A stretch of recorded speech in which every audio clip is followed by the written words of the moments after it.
Hello and welcome to PsychBoost. In this research methods video, we'll be looking at variables.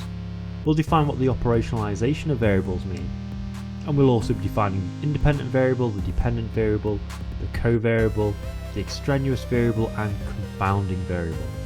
So let's have a look at variables.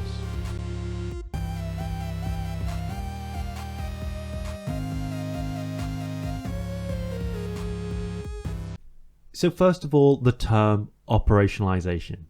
When mentioning any variable, especially in a hypothesis, it's really important to very clearly state how the behavior or the factor is going to be measured, or how the factor is going to be manipulated. For example, if I suggested that alcohol affects attraction, you might criticize me for not operationalizing my variables. I'll be more precise in saying the independent variable of alcohol, 200 milliliters of 40% vodka, compared to the IV of 200 milliliters of water. Now you know exactly how much alcohol is going to be used in my experiment. If I'm going to be measuring attraction, I also need to operationalize this dependent variable. So how will I be measuring attraction? Well, I could say attractiveness score on a scale of 1 to 7. So as I mentioned in the hypothesis video, in an experimental hypothesis we need to mention both levels of the IV, operationalized, and we need to have an operationalized DV. So let's be clear about what we mean by independent variable and dependent variable. So the independent variable is the factor that the researcher is going to manipulate. They're in control of the independent variable. It's called the independent variable because its variation doesn't really depend on the variation of any other variable in the experiment. You get to choose its level. However, the dependent variable is the factor you're going to measure. You're measuring it to see the effect of the change of IV. So the effect that's come about from those two different levels of IV that you've set up. We also have covariables. So in studies that aren't experiments, so experiments are tests of difference, where you make a change and you see what the difference is between the levels of IV, you might do a correlational research. So you might look for the relationship between covariables. For this, you don't make a change, you make two measurements, and then these two measurements are compared to look for a relationship, to look for a correlation. For example, I might take GCSE results and height. They're two variables that I had no role in creating. I might see if there's a relationship between average height in centimetres and the average GCSE grade. So now on to two terms, extraneous variable and confounding variable. Now the difference between extraneous and confounding can be a little bit tricky. If you do some research, you'll find there's lots of alternate explanations about what a confounding variable is. Now what an extraneous variable is other variables apart from your independent variable that could change the DV, and you'd expect to attempt to control for extraneous variables in your experiment. Some people suggest that a confounding variable is if you don't control for extraneous variable, when you get to the end of your experiment, in some way it's ruined your experiment because you didn't control for it. That's one explanation.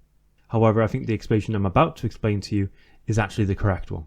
Confounds are a type of extraneous variable, but what's different about a confound is that when you change the IV to a different level, a confounding variable that also is going to influence the DV will automatically change as well.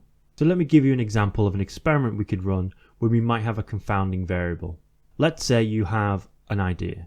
You have an idea that actually engaging in physical movement improves focus. You think people are more focused when perhaps they're moving the body. So you set up an experiment. You've got one IV level of 20 minutes standing still and another IV level of running 10 miles per hour on a treadmill for 20 minutes. And you hope to see an improvement in memory. So we might say the percentage recall of a 50-word list. Now, potential extraneous variables are easy to see. You might be concerned about noise levels, which might vary between the different levels of IV. You might be worried about the temperature of the room, that might vary between different levels of the IV. If the participants have eaten. But all of these things can be controlled with standardized instructions and procedures to make sure both levels of IV are the same. However, there is a confounding variable in this experiment.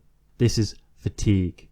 Because as you can see, while body movement changes between the two different levels of IV, you will become more tired in the second condition, you'll just be exhausted. And perhaps exhaustion is going to have an impact on your memory. So perhaps moving the body does result in a higher level of focus, but you didn't find this because the recall was made worse due to tiredness.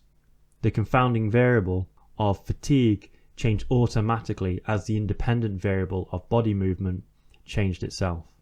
so I hope the explanation of extraneous and confounding variable helped. If you didn't understand it, don't worry too much, as a general understanding of independent, dependent, covariable and operationalization is possibly more important, and a good working knowledge of what an extraneous variable is and how they can be controlled. I really hope you found this video useful in studying psychology. 3 things help this channel grow along: likes, comments and subscriptions. Thank you so much if you've done any of those things for this video.